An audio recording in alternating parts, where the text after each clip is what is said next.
Hola, yo soy Cecilia Juárez, me dedico a la radio, a la literatura y vine a platicarles un poco acerca de mi trabajo. Sí, leí en mi niñez, de hecho fue muy importante la literatura en mi niñez. Justo cuando yo nací empezó la Feria del Libro Infantil y Juvenil, que ahora ya desapareció desgraciadamente. A mí me da tanto coraje que eso haya pasado, no sé cómo sucedió, si era una de las ferias más exitosas del país. A mí esa feria me crió de alguna manera, mi padre llegaba anualmente y nos decía, era nuestro viaje en metro, ¿no? Porque, ¿sabes? Gente de provincia, entonces, ¡ay! Al metro y llegar hasta la Feria del Libro y nos repartía, ahí está su billete, vayan a comprar el libro que quieran. Y nos dejaba sueltos ahí, buscando entre los stands, había conciertos, recuerdo también que comprábamos discos allí. Y este fue mi primer acercamiento, bueno, uno de los primeros, porque antes de eso también en la casa siempre hubo libros. En la casa de mis abuelos paternos, donde nos dejaban frecuentemente, había muchos libros y como solo había una televisión y mi abuelo quería ver el fútbol todo el tiempo o las películas de Pedro Infante, nosotros no teníamos acceso a la televisión, así que pues íbamos a ver los libros, a ver qué estaba pasando, ¿no? Y había algunos que nos atrapaban, por ejemplo, los que estaban dedicados a la naturaleza. Había libros de estas enciclopedias enormes que puedes hojear, que tienen muchos colores y que hablan del mar y presentan animales de diferentes tipos que a mí me encantaban. Pero después yo creo que ya como lectora fue con todos estos libros de los que me hice cuando asistí a la Feria del Libro Infantil y Juvenil, unos especialmente a los que les tuve afecto, que eran los de la colección del El Barco de Vapor. De mis libros del inicio, entre los más amados tengo uno todavía, que se llama Querida Susi, querido Paul, que es de la colección del Barco de Vapor. Ahora no recuerdo qué autor o autora era una autora nórdica. El libro trataba de dos niños que eran muy amigos, un niño y una niña que eran muy, muy amigos en la infancia, y de pronto creo que Paul tuvo que irse a vivir a otro sitio y su única forma de contacto era a través de cartas. Entonces, en realidad, era un libro que estaba compuesto por cartas, pero las cartas aparecían ahí casi en facsímil, con las líneas de las libretas, los dibujitos que hacían. El día que al gato de Susi le salieron pulgas y Paul le dijo, ¿por qué no lo metes en una funda de almohada y le echas insecticida, ¿no? Ese tipo de cosas, ese libro todavía lo atesoro. Leo principalmente poesía. El otro día llegó un compa a decirme, es que recomiéndame una novela. Dije, y empecé a revisar, poesía, ensayo, poesía. ¡Ay, aquí hay una novela! Ya la leí.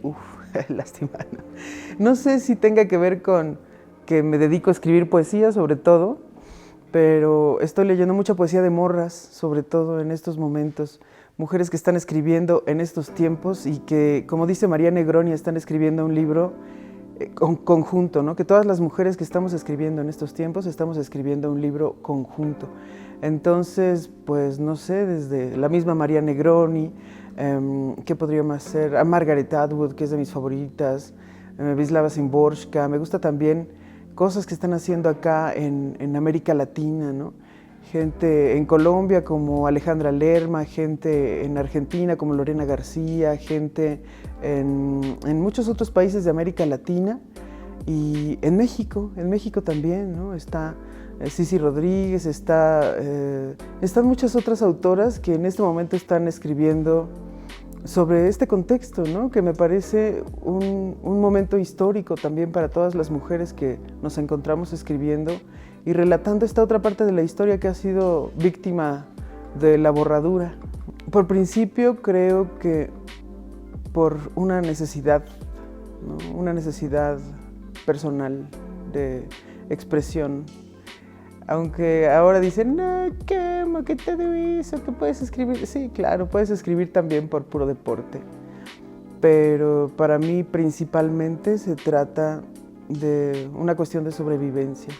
Desordenado, muy desordenado y caótico. Hay una ignición, entonces busco en esa ignición algo que venga a mí como una imagen, desarrollo la imagen. Hay ocasiones en las que ahora me ha dado por hacer ejercicios, estoy ahora integrando un libro con otra compa, estamos haciendo ese libro entre ambas. Es un libro que está orientado por los arcanos mayores del tarot. son 22 arcanos. Entonces tenemos una ignición que está basada en los arcanos del tarot, en poemas de otros autores, autoras. Y es la primera vez que lo hacía de esta manera. También hago algo de escritura automática, que es solamente soltarte a ver qué pasa. Y experimentos estéticos en últimos tiempos, ¿no? Ahora me acabo de integrar a otro taller que imparte Luis Eduardo García, el poeta Luis Eduardo García, que está también a cargo de Poesía Mexa. Y me parece algo que yo no había explorado. O sea, el hecho de hacer poesía a partir de la razón es como... Espera, ¿qué? Razonarlo para mí es... Si quisiera razonar haría ensayo, ¿no? Pero también funciona. Los animales en mi obra han estado presentes desde siempre y hasta ahora lo he reflexionado. Es decir, no es algo que haya hecho de manera consciente, ¿no? Más bien, cuando empecé a revisar dije, momento, jumento.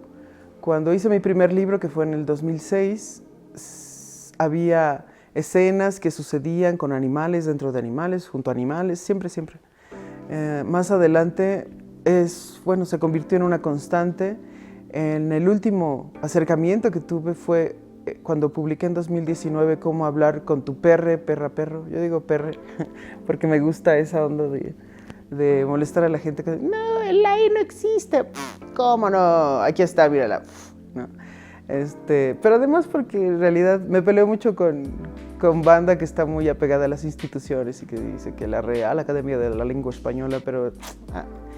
Y allí intenté hacer un acercamiento a los cánidos, digamos, ¿no? Yo tengo perras, también tenía una gata, pero ya no.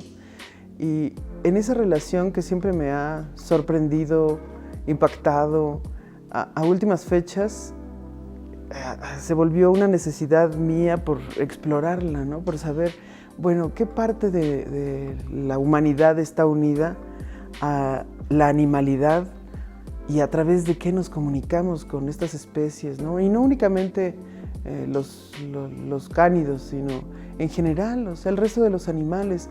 Es decir, somos únicamente un componente en este gran crisol que es el reino animal. Sí, somos animales pensantes, pero guardamos muchísimas características en cuanto a similitudes con el reino animal, ¿no? Y creo que esa exploración, ahora que la pienso desde la perspectiva de la interpretación de los símbolos, tiene que ver también con el camino de lo salvaje, de lo instintivo y de todo aquello que por mucho tiempo ha sido denostado en pos de la razón y del método científico, ¿no? Y que tiene que ver también con un modo de pensamiento heteropatriarcal que dice que lo que es válido es lo que se puede comprobar, tiene una tesis, un resultado, etcétera, etcétera. Y que si tú te guías por el instinto, pues, qué clase de patrañas guiarse por el instinto no sirve para nada. Pues solamente nos ha mantenido con vida como especie durante todo este tiempo, ¿no? En Enclave hice un proyecto en el que retomé justo esa relación entre lo humano y lo salvaje, entre el lado animal, instintivo, y el lado de lo humano y de la razón. Y sobre todo primero me centré en un poema que se llama Elefantidae Matriarca, que está dedicado pues, a los elefantes, ¿no? Y piensas, entre los elefantes, las que rifan son las hembras, ¿no? Las hembras que además llegan a una edad en la que pues, ya tienen la capacidad para guiar a manadas enteras y saber, además gracias a su prodigiosa memoria, porque dicen que no olvidan nada absolutamente, saber dónde buscar agua en tiempo de sequía, saber dónde está la hierba más fresca, hacia dónde deben moverse, cómo atravesar circunstancias adversas. Y el elefante es uno de mis animales favoritos, principalmente, ¿sabes? Porque durante toda mi infancia, como siempre he habitado un cuerpo gordo, era uno de los insultos que me proferían, ¿no? Y durante mucho tiempo lo consideré un insulto, hasta que me di cuenta que eran animales maravillosos. Y dije, pues eso no es un insulto, más bien yo lo tomaré como un halago. Y después de eso hice otra parte en la que estaba incluida una de mis perras que se llama Pangea Chatini, que yo recogí de la calle y que intentaba explicar a través de un diálogo con otro texto. Es un texto que se llama La vida de los animales, que es de Coetzee, un sudafricano que además ganó el premio Nobel y que hace este libro, La vida de los animales, en el que reflexiona a través de una especie de ensayo novelado cómo tratamos a los animales, cómo es que nos han educado para suponer que los seres humanos estamos por encima de todas las demás especies y podemos servirnos sin ninguna clase de miramiento de sus vidas, ¿no? Ignorando que también son pues, producto de procesos evolutivos como los nuestros. Esas fueron las partes que integraron este proyecto que presenté en el Festival Enclave en este año 2022. Ahora miro la transdisciplinariedad en la poesía con maravilla, ¿no? Con ojos de asombro, porque antes tenía un concepto mucho más estrecho de lo que era la poesía. Yo crecí con ese concepto de, ¡ay, pero qué es la poesía! Poesía eres tú, me miras con tus ojos azules. Ahora ya comprendo que trasciende esto, puedo encontrar poesía cuando leo a María Ampuero, por ejemplo, que escribe novela, o cuando leo a Leila Guerriero, que escribe crónica, ¿no? Igual hay mucha poesía en sus textos, y no creo que sea la poesía algo exclusivo de la literatura tampoco. La poesía como poiesis, digamos, puede encontrarse en un montón de situaciones, circunstancias, en muchas artes también y en manifestaciones humanas.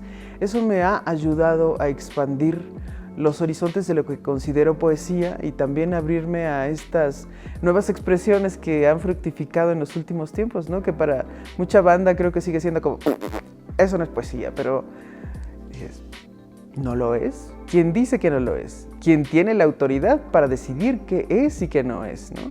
¿Qué es el canon? O sea, el canon es, me acuerdo siempre de esta historia de Nina Simone, que cuando tenía las grandes aspiraciones de artista, sus aspiraciones eran tocar en un teatro de blancos, obras de un blanco muerto, ¿no? Y dices, ¿ese es el canon?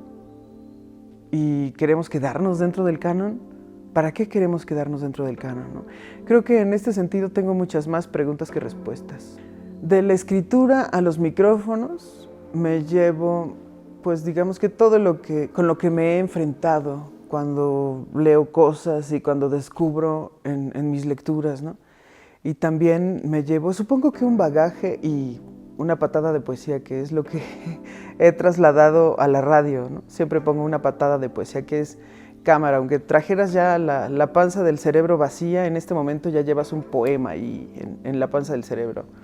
Y de la radio a la literatura, supongo que me he llevado también algo que tiene relación con el lenguaje oral, que es diferente el lenguaje oral al lenguaje escrito, y entre ambos están interconectados, por supuesto, pero creo que uno y otro tienen mucho que aprender entre sí, porque en cuanto a la radio también es necesario crear guiones, y en los guiones está presente el lenguaje escrito, pero el lenguaje escrito de una manera más viva, porque tiene que estar presente, digamos que lo suficientemente fresco para que no notes que es un cadáver, ¿no? Pero no innecesariamente banal para que tenga sentido y tenga cierto valor. Entonces creo que en este sentido se han complementado excelentemente. Lo mío es palabrear, ¿no? Y palabrear en lo hablado o palabrear en lo escrito. Y cuando lo hago en ambos sentidos, creo que ha resultado bien. Mi último libro se llama Acapulco, me entró una estrella de cine al ojo, mamá. Y es un libro muy sentido, como se dice acá en México, ¿no? Porque en realidad revisito episodios en los que estuve en vacaciones familiares y que nunca pensaba en el papel que jugaba mi madre, ¿no?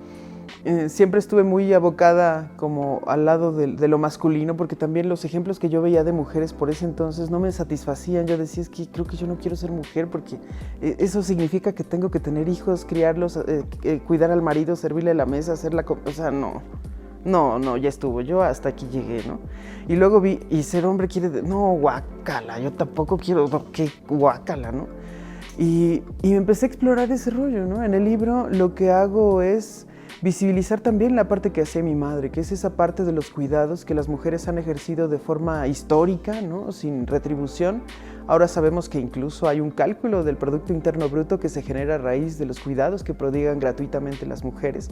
En ese libro recupero la imagen de mi madre, pero también la cuestión de la memoria, cómo trabaja la memoria, cómo te quedas con algunos episodios quizás de tu vida, luego los retuerces y de repente dices, es que las cosas pasaron así. No, Cecilia, no pasaron así. ¿Cómo que no? Pasaron como yo digo que pasaron, es mi vida, ¿no?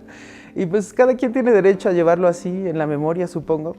Es un libro que también revisita el lugar vacacional al que nos dirigimos como si fuese una peregrinación anual durante pues prácticamente unos 20 años, ¿no? Íbamos a Acapulco cotidianamente, no cotidianamente, pero anualmente en esta peregrinación, porque mi padre estaba enamorado de Acapulco, porque su padre estaba enamorado de Acapulco, porque pues Acapulco, ¿no? Era en la década de los 50 el Acapulco que convivía con el cine de oro mexicano y que también fue muy promocionado, promovido y, por el cine y por otros aparatos. Y a mi papá le tocó ya el Acapulco de los 80, de las fiestas, de las discotecas.